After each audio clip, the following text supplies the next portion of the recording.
बड़ा साफ पैक बना ला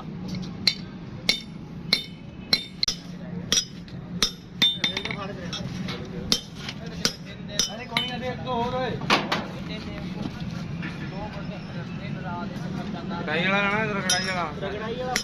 साढ़े 5 या 5 या 15 आप साढ़े 8 के लिए जाते हैं